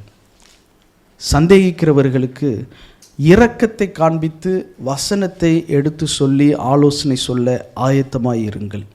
மத்தேயு 5:4 மத்தேயு 5:4 துயரப்படுகிறவர்கள் பாக்கியவான்கள், அவர்கள் ஆறுதல் அடைவார்கள். துயரப்படுகிறவர்களுக்கு தேவை என்ன? ஆறுதல். அந்த ஆறுதலை கொடுக்க தெரிஞ்சிருக்கணும். எப்படி ஒருத்தவங்களுக்கு ஆறுதல் படுத்தணும்? கணவனுக்கு வேண்டிய ஆறுதல், மனைவிக்கு தேவையான ஆறுதல், அந்த கம்ஃபர்டிங் வேர்ட்ஸ், அந்த எமோஷ்னலை உணர்வு பூர்வமாக காட்ட வேண்டிய நேரத்தில் காட்டி தான் ஆகணும். நான் அப்படிலாம் காட்ட மாட்டேன், வாழ்க்கை அது ஒரு சக்கரம், வாழ்க்கை அது எல்லாருக்கும் நடக்கிறதா நடக்குது, இதெல்லாம் ஒன்றுமே கிடையாது. அது ஒருவேளை எனக்கு ஒரு பாறையை போல் இறுக்கமான மனசு, ஸ்ட்ராங் மைண்ட் இருக்கலாம். ஆனால் பக்கத்தில் இருக்கிறவங்க அழுகுறாங்க, பயப்படுறாங்கன்னா அவங்களுக்கு வேண்டிய கம்ஃபர்ட், ஒருவேளை கையை இறுக்கமாக பிடிக்கணுமா, ஒருவேளை கால் அமுக்கி விடணுமா, இல்லை பக்கத்தில் சும்மா உட்காரணுமா, அந்த நேரத்தில் உட்காந்துக்கிட்டு இந்த வசனம் அந்த வசனம் அப்படி இப்படின்னு பேசுகிறத விட்டுட்டு பக்கத்தில் உட்காந்து அவங்க சொல்கிறத, அவங்க கஷ்டத்தை ஃபோனை எடுத்து பார்த்துக்கிட்டு இல்லாமல் ஃபோனை ஓரமாக சைலண்ட்டில் வச்சுட்டு அவங்களுடைய கவலை என்ன அதை காது கொடுத்து கேட்டு, அதை கேட்டாலே போதும், அதை சொல்ல சொல்ல அவங்களுக்கு கொஞ்சம் கவலை குறையும். அப்படி துயரப்படுகிறவர்களுக்கு வேண்டிய ஆறுதல், கம்ஃபர்ட் இன்றைக்கி கொடுக்கறதற்கு ஆவியை பெற்றவர்களுக்கு நேரம் இல்லை. நான் சொல்கிறத கவனிக்கிறேன். நான் ரொம்ப ஆழமான அதெல்லாம் எனக்கு தெரியாது, எனக்கு தெரிஞ்சதை சொல்கிறேன். இதையே செய்ய காணுமா அப்படின்னு என் மனசு சொல்லுது. இதெல்லாம் தான் practical way of Christian marks. கிறிஸ்தவ வாழ்க்கையினுடைய அடையாளங்கள் என்ன? பசியா, தாகமா, வஸ்திரம் இல்லாமல், அந்நியர்களா, வியாதியா, காவலில் வைக்கப்பட்டிருக்கிறவர்கள், வேதத்தை அறியாதவர்கள், சந்தேகத்தோடு இருக்கிறவர்கள், அல்லது குற்றவாளிகளாக குற்றம் செய்திருக்கிறவர்களை நான் ஏன் போய் இழுத்து போய் அதை போய் சொல்லணும்? சில ஊழியக்காரங்களே எப்படி இருக்காங்கன்னா, அவங்களுக்குள்ளே அடிச்சுக்கிட்டு சாப்பிட்டோம், எனக்கு 2 பேர்ட்டு காணிக்க வேணும், அதனால் ஸ்தோத்திரம் ஸ்தோத்திரம் ஸ்தோத்திரம்னு இருப்பாங்க. போய் சொல்லுங்கன்னு சொன்னாலும் அங்கே போய் என்ன பண்ணுவாங்கன்னா கேட்பாங்க, இங்கேயும் ஆமா போடுவாங்க, அங்கேயும் ஆமா போடுவாங்க. ஏன்னா 2 பேரையும் இழந்துடக்கூடாது. நல்ல எண்ணத்தோடு செய்தால் ஓகே, ஆனால் அங்கே ஏதாவது ஒன்று சொல்லி தானே ஆகணும். யார் செய்து தவறு, யார் செய்து சரின்னு சொல்லி தானே ஆகணும். கடைசியாக ஒன்றுமே சொல்லாமல் இருக்கவே இருக்காங்க மூப்பர்கள். நீங்கள் அதை பற்றி பேசுங்க, நீங்கள் தான் அந்த ஊருக்காரவங்க, இல்லை நீங்கள் தான் தெரிஞ்சவங்க, அப்புறம் ஏன் நீங்கள் மேய்ப்பராக இருக்கிறீங்க? இந்த மாதிரி நிறைய சபைகளுக்குள்ள சின்ன சின்ன பிரச்சனைகளை கூட அங்கே சரி செய்கிறதற்கு அவங்க குற்றத்தை எடுத்து உணர்த்தணும்.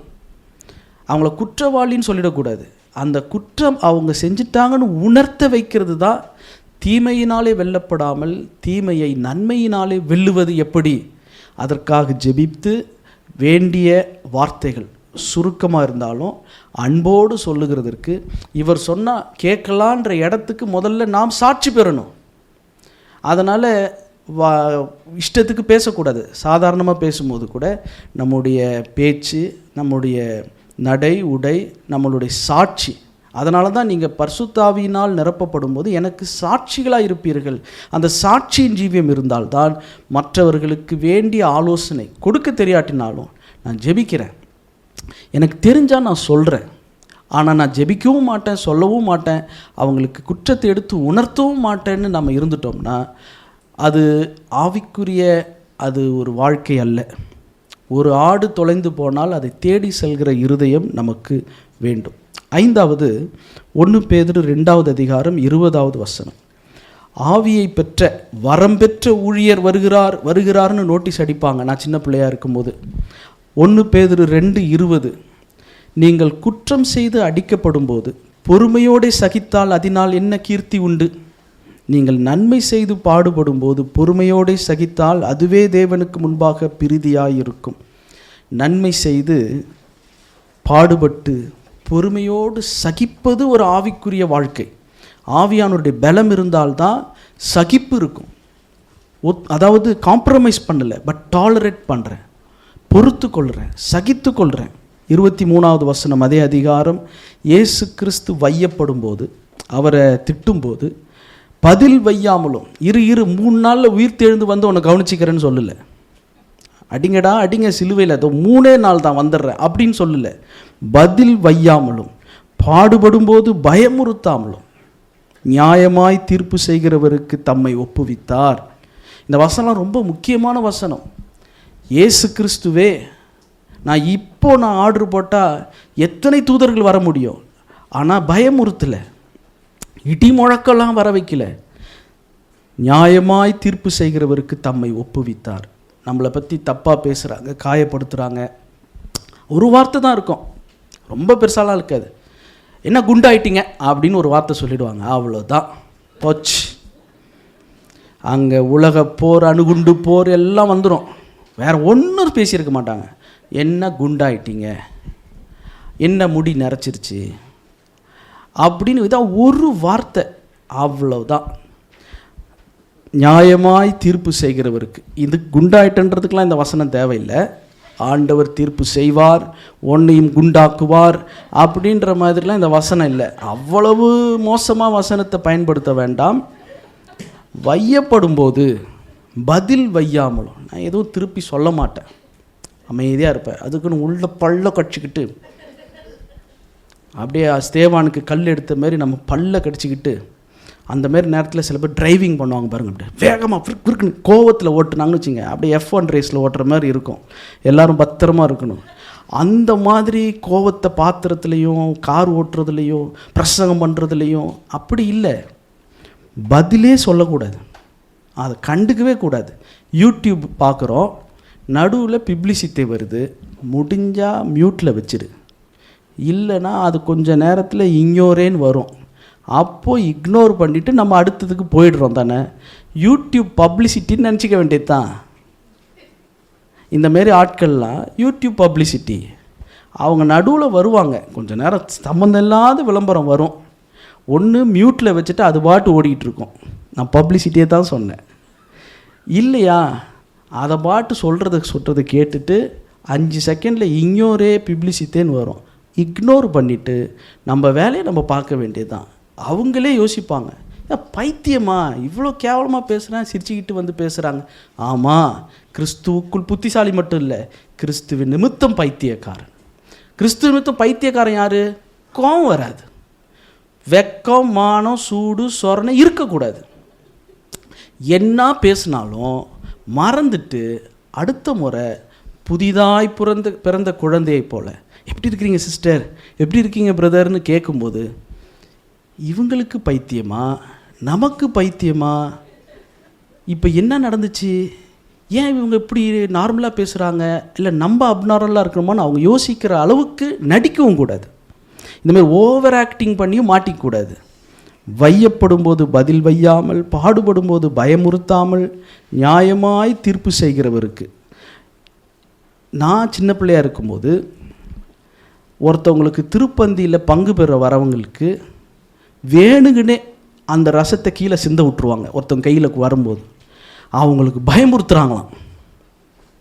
பாரு, ஆண்டவர் மேலே கோபமாக இருக்கிற, ரசம் சிந்திடுச்சு.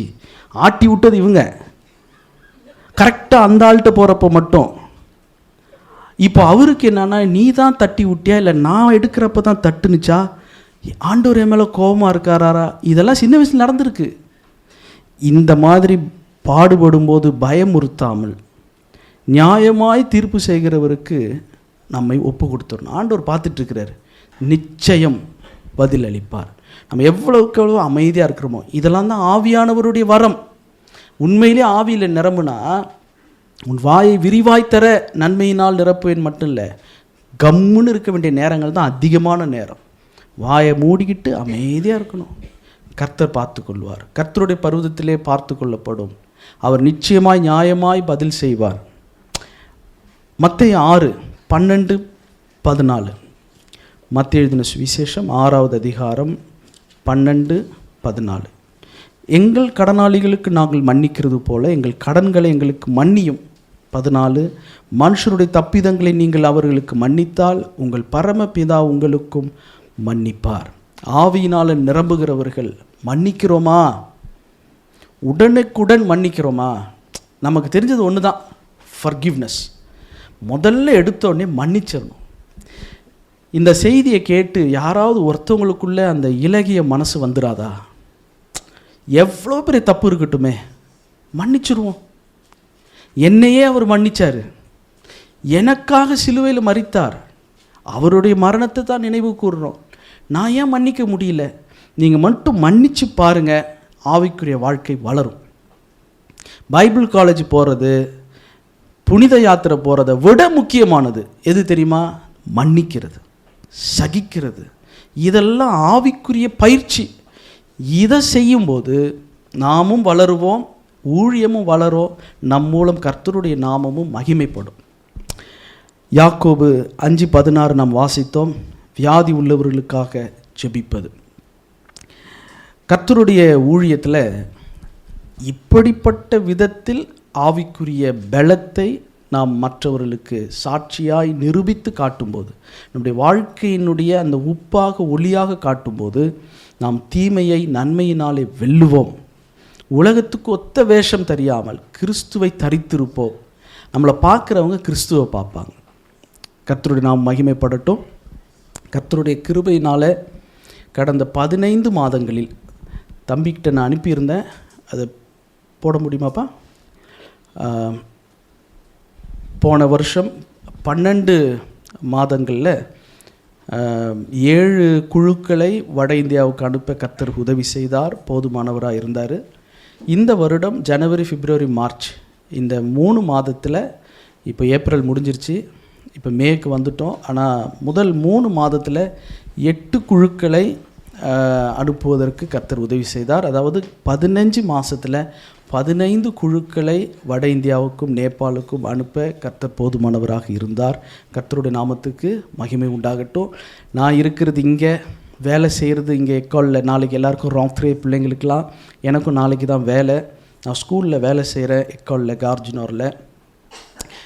9 வயசில் ஒரு பையன் இருக்கிறான். மனைவியும் நானும் இங்கே கஞ்சியில் வாழுகிறோம். ஆனால் தமிழ்நாட்டில், கேரளாவில், ஆந்திராவில் வாலிபர்களை பிடித்து ஒருத்தவங்ககிட்ட ஃபோனில் பேசி அவங்கள நேபாளுக்கும் வட இந்தியாவுக்கும் அவங்க ட்ரெயினில் போகிறதுக்கும் வரத்துக்குமான அந்த ரயில் பயண செலவை சந்திக்க ஆளுக்கு ஊர் பணத்தில் 5000 ரூபாய் கொடுத்து இந்த 15 மாதங்களில் 15 குழுக்களை அவங்கள வட இந்தியாவுக்கு பல்வேறு இடங்கள், நாகாலாந்து, அஸ்ஸாம், ஒரிசா, ஜார்க்கண்ட், நேபாள், இதுபோல் பல இடங்களுக்கு அவங்கள அனுப்புவதற்கு கர்த்தர் உதவி செய்தார்.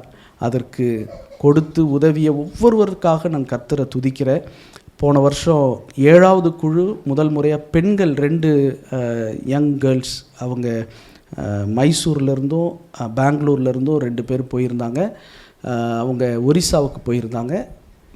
அடுத்து இந்த வருஷமும் ஒரு 3 சிஸ்டர்ஸ், ஒரு 18 வயசு தம்பி, ஒரு அம்மாவும் அவங்க மகளும், அப்புறம் இன்னொரு சிஸ்டரும், அந்த ஒரு 18 வயசு தம்பியும் நார்த்து கர்நாடகாவில் காலாபுராகி அப்படின்ற ஒரு இடத்துக்கு இப்போ போயிருக்கிறாங்க.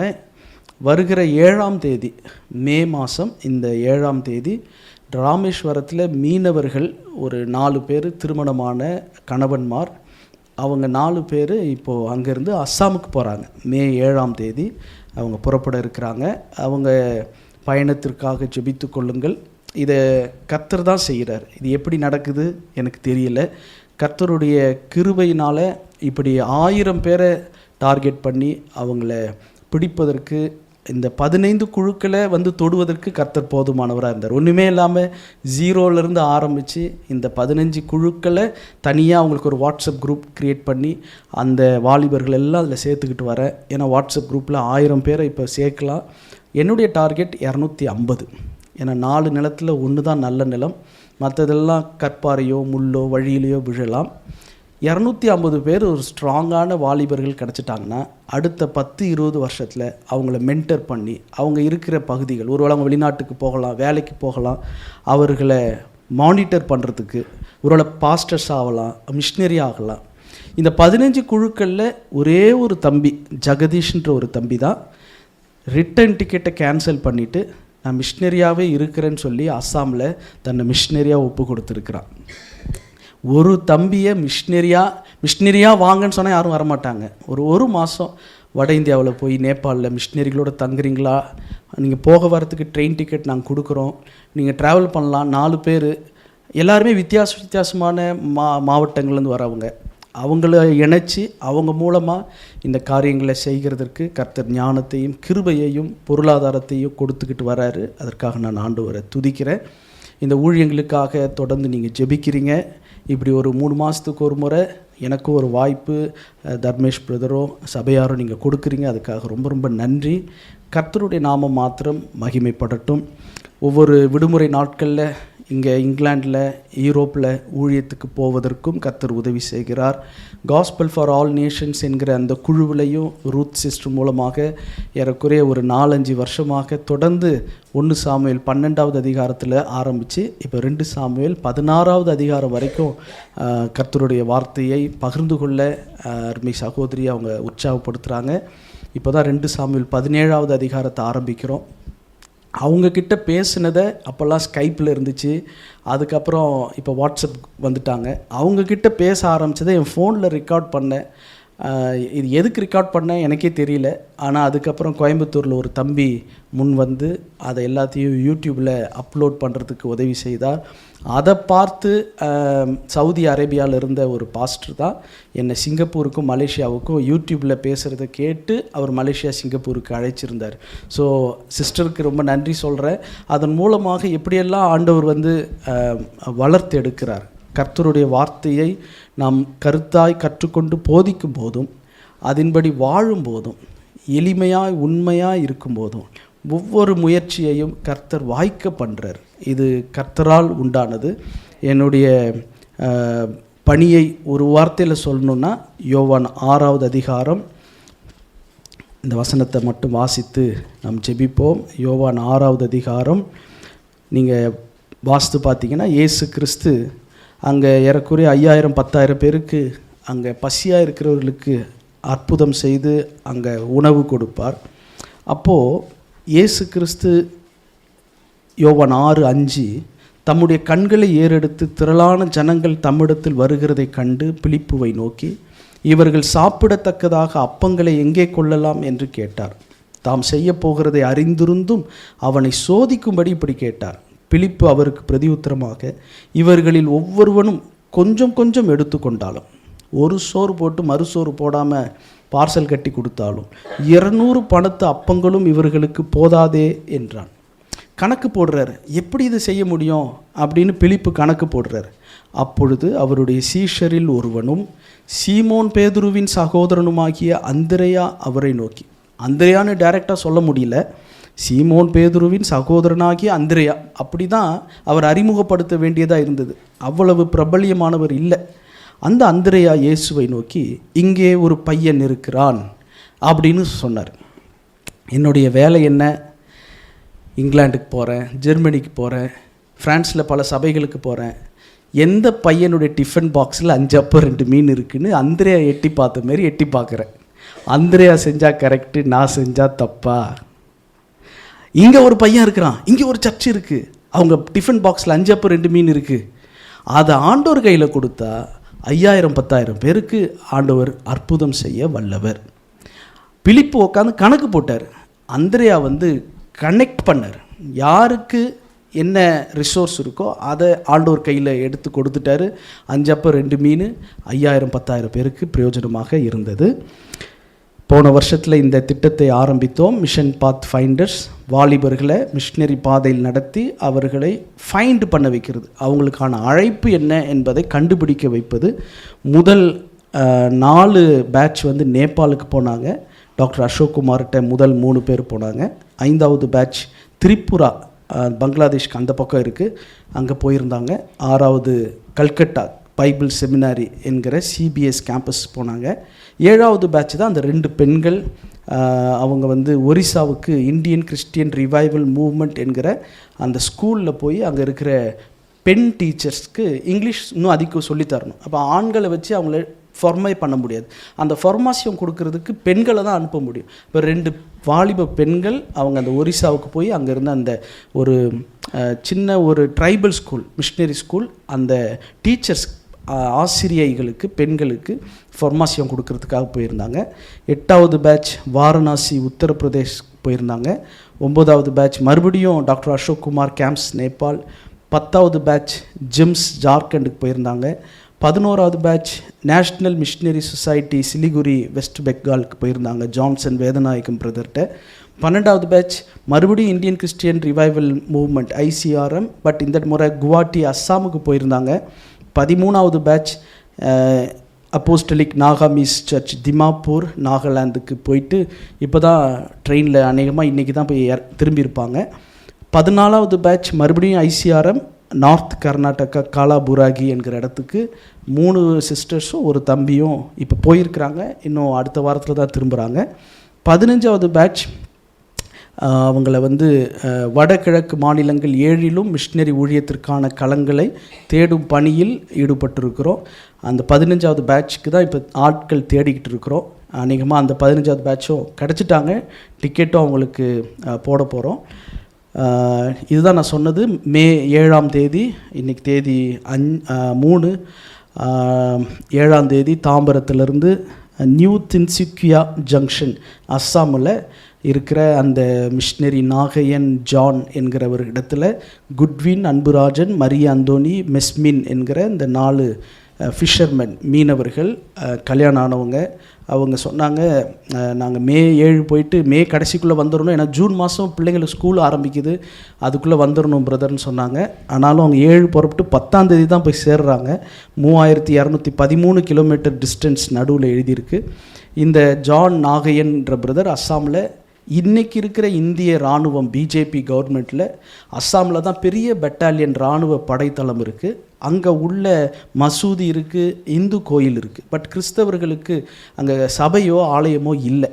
இந்த நாகையன் ஜான் என்கிற மிஷினரி அங்கே இருக்கிற ஒரு கர்னல் ரட்சிக்கப்பட்டு அவர் ஞானஸ்நானம் எடுத்ததுனால உங்களுக்கு சபை நடத்துறதுக்கு அனுமதி தரோன்னு சொல்லி இன்றைக்கி இருக்கிற மோடி அரசாங்கத்தில், பிஜேபி அரசாங்கத்தில் அஸ்ஸாமினுடைய மிகப்பெரிய பெட்டாலியன் இராணுவம் இருக்கிற இடத்துக்குள்ளேயே சபை நடத்தி இராணுவ வீரர்களுக்கு ஞானஸ்நானம் கொடுத்துக்கிட்டு இருக்கிற அளவுக்கு கர்த்தர் கதவை திறந்திருக்கிறார்.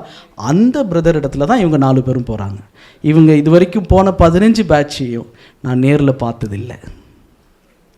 கர்த்தர் இதை செய்கிறார். எப்படி நடக்குது தெரியாது. ஒன்று தெரியும், கொஞ்சத்தில் உண்மையாக இருந்தால் அநேகத்தின் மீது அதிகாரியாக கர்த்தர் மாற்றுவார். இந்த வாலிபர்களை இப்படி இந்த திருமணமானவர்களை அனுப்புவதனால நடக்கிற கண்ணுக்கு தெரியாத ஆசீர்வாதங்கள் ஒரு 6 குறிப்பு மட்டும் வேகமாக வாசிக்கிற.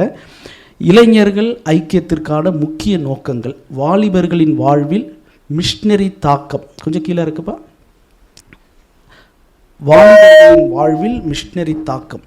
இளைஞர்களின் வாழ்வில் ஆழமான மிஷினரி அழைப்பையும் நோக்கத்தையும் உருவாக்குவதன் மூலம் அவர்கள் தங்கள் வாழ்க்கையில் ஒரு மிஷினரி தாக்கத்தையும் பெறுவார்கள். இந்த புறப்பட்டு போகிற வாலிபர்களுக்குள்ள ஒரு மிஷினரி தாக்கமும் வரும். 2வது, மாநிலங்களுக்கு இடையேயான சபை பாகுபாடற்ற வாலிபர் ஐக்கியம். பல்வேறு சபைகள், நகரங்கள் மற்றும் மாநிலங்களை சேர்ந்த இளம் வாலிப விசுவாசிகளுக்கு இடையே அர்த்தமுள்ள உறவுகளை வளர்த்தெடுத்து ஒருவருக்கொருவர் கிறிஸ்துவுக்குள் ஐக்கியம் கொள்ளுதல். ஏன்னா பல மாவட்டங்களிலிருந்து, பல சபை பிரிவிலிருந்து, பிரதரன், லுத்ரன், சிஎஸ்ஐ, பெந்தேகோஸ்தே சபை, பல இடத்துலேருந்து நான் வாலிபர்களை பிடிக்கிறேன். அப்போது அவங்களுக்குள்ள இந்த ஒரு மாதம் அந்த பயணத்தின் போது நல் இணக்கம் உருவாக, பாகுபாடற்ற வாலிபர் ஐக்கியம் உருவாகும். மாநிலங்களுக்கு இடையேயும் தமிழ்நாடு, கேரளா, ஆந்திரா, தெலுங்கானா, கர்நாடகா மற்றும் நேபாள், வட இந்தியாவில் இருக்கிற வாலிபர்கள், அங்கே இருக்கிற முதல் தலைமுறை கிறிஸ்தவர்கள், இதெல்லாம் அவங்க பார்க்க முடியும். மூணாவது, உள்ளூர் சபைகளில் ஒரு எழுப்புதல் சங்கிலி தொடர் தாக்கம். அது பேர் டொமினோ எஃபெக்ட்னு எழுதியிருக்கிறேன். எப்படி டொமினோஸ் விளையாடும் போது ஒன்று தட்டி விட்டால் எல்லாம் அடுத்தடுத்து கீழே விழுகுதோ, அதுபோல் ஒரு சபையிலேருந்து ஒரு வாலிப தம்பி 2 பேர் போகிறாங்கன்னா, அவங்க போயிட்டு திரும்ப வரும்போது அந்த வாலிபர்களை பார்த்து அந்த சபைக்குள்ளே ஒரு எழுப்புதல் சங்கிலி உண்டாகும். முக்கியமாக இந்த MPF இளைஞர்கள், மிஷன் பாத் ஃபைண்டர்ஸ் இளைஞர்கள் தங்கள் உள்ளூர் சபைகளுக்கு திரும்பி செல்லும்போது அங்கே ஒரு ஆவிக்குரிய எழுப்புதலை தூண்டி தங்கள் சபைகளை எழுப்புதல் மறுமலர்ச்சி அடைய செய்ய அவர்களை வலுப்படுத்தும். 4வது, வியூக ரீதியிலான பிணைப்பு மற்றும் ஒருமைப்பாடு. என்னுடைய ஒரு வியூகம், ஒரு ஸ்ட்ராட்டஜி என்னென்னா, வட இந்திய மிஷினரி நெட்வொர்க். அதை நான் விளக்கமாக சொல்கிறேன். வட இந்தியா முழுவதும் தற்போது பணியாற்றி வரும் பல்வேறு ஸ்தாபனத்தில் உள்ள மிஷினரிகளை இணைக்கும் ஒரு முக்கியமான வலுவான வலைப்பின்னலை உருவாக்குதல். இப்போ இவங்க அஸ்ஸாம் போகிறாங்க, ஒரிசா போகிறாங்க, ஜார்க்கண்ட் போகிறாங்க, நாகாலாந்து போகிறாங்க, அஸ்ஸாம்லேயே ICRM குவாஹாட்டி போகிறாங்க, அஸ்ஸாம்லேயே அங்கே நாகையன் ஜான் பிரதர், அவர் ஒரு தனி மிஷினரியாக இருக்கிறாரு. அப்போ வித்தியாசமான மிஷினரி ஸ்தாபனங்களுக்கு இந்த வாலிபர்கள் அனுப்பப்படுறாங்க. அப்போ அங்கே போயிட்டு அங்கேருந்து இன்னொரு பணித்தளத்துக்கு அனுப்பும்போது NMS மிஷினரி ICRM மிஷினரிக்கிட்ட ஃபோனில் பேசுகிறார். நான் வாலிபரில் ட்ரெயினில் ஏற்றிட்டேன், உங்கள் இடத்துக்கு வராங்க அப்படின்னு இவர் பேசுகிறார். இப்போ இதனால் என்ன ஆகுதுன்னா, NMS மிஷினரி பிரதர் ஜான்சனுக்கு ICRM மிஷினரி ஒரிசாவில் இருக்கிற பிரதர் ஃப்ராங்க்லினை ஒருத்தவங்களுக்கு தெரியல. ஆனால் இந்த வாலிபரில் அனுப்புவதன் மூலம் இந்த ஸ்தாபனத்தில் இருக்கிற மிஷினரியும் அந்த ஸ்தாபனத்தில் இருக்கிற மிஷினரியும், ஜெம்ஸில் இருக்கிற ஜார்க்கண்டில் இருக்கிற பிரதர் சரவணனும் இப்போ ஃபோனில் பேசிக்கிறாங்க. நாங்கள் ஜார்க்கண்டுக்கு வந்தால் உங்கள் வீட்டில் வந்து தங்குறோன்றாங்க, நாங்கள் அஸ்ஸாம் வந்தால் உங்கள் வீட்டுக்கு வரோன்றாங்க. வட இந்திய மிஷினரிகளுக்குள் ஒரு நெட்வொர்க் உருவாக்கணும். 5வது, தெய்வீக ஊழிய தொடர்புகள். தென்னிந்திய சபை போதகர்களுக்கும் வட இந்திய மிஷினரிகளுக்கும் இடையே ஒரு பாலமாக செயல்பட்டு கூட்டு பணியையும் ஆதரவையும் ஊக்குவித்தல். சமீபத்தில் திருப்புரா எங்கேருந்தோ ஒரு இடத்துலேருந்து ஒரு தம்பி போயிருந்தார், ஒரு ஏஜி சர்ச்சு பாஸ்டர் பையன், ஜார்க்கண்டுக்கு போயிருந்தார் சரவணன் பிரதர்கிட்ட. அப்போது அந்த தம்பி அவங்க அப்பாட்ட பேச வச்சார். அவங்க அப்பா திருப்பூரில் இருக்கிற சொன்னார், பிரதர் சரவணன் பிரதர்கிட்ட, நீங்கள் எப்போ தமிழ்நாட்டுக்கு திருப்பூர் வந்தாலும் எங்கள் சபைக்கு நீங்கள் பிரசங்கம் பண்ண வரணும். அப்போ ஒரு சபை, ஒரு பாஸ்டர் அவர் பையனை அனுப்புனதுனால அந்த மிஷினரியும் அந்த சபையும் இப்போது இணைஞ்சிட்டாங்க. அந்த மிஷினரி தமிழ்நாட்டுக்கு வந்தால் செய்தி கொடுக்கலாம், இந்த சபையிலிருந்து காணிக்கை அங்கே கொடுக்கலாம், அந்த ஊழியத்தை தாங்கலாம். இதை செய்வதும் இந்த திட்டத்தினுடைய இன்னொரு நோக்கம். கடைசியாக, இரு கலாச்சார ஆவிக்குரிய பரிமாற்றம். தென்னிந்திய விசுவாசிகளுக்கும் வட இந்தியாவின் முதலாம் தலைமுறை கிறிஸ்தவர்களுக்கும் இடையே ஆழமான ஆவிக்குரிய பிணைப்பையும் பரஸ்பர வளர்ச்சியையும் ஏற்படுத்துதல். என்னுடைய தமிழ் தப்பாக இருந்தால் மன்னிச்சிங்க, இந்த கட்டுரை நான் தான் எழுதினேன். இதனுடைய நோக்கம் என்னென்னா, தமிழ்நாட்டிலேருந்து போகிறவங்க வந்து பல தலைமுறையாக கிறிஸ்தவர்கள், வட இந்தியாவில் இருக்கிறவர்கள் முதல் தலைமுறை கிறிஸ்தவர்கள். இப்படி ஒருவரை இணைத்து அங்கே இருக்கிற குறைகளை இவங்க திருத்த, இவங்க குறையை அங்கே பார்த்து முதல் தலைமுறை கிறிஸ்தவர்கள் இப்படி ஆராதிக்கிறாங்களே, நம்ம வந்து இப்படி இருக்கிறோமே இவங்க உணர்த்தப்படுவாங்க. இந்த மாதிரியான காரியங்கள் அவங்க ஃபோனில் என்கிட்ட சொல்லும் போது நான் தெரிஞ்சுக்கிறேன். கர்த்தர் இதை எல்லாவற்றையும் செய்கிறார். கர்த்தருடைய பரிசுத்த நாமத்திற்கு மகிமை உண்டாவதாக.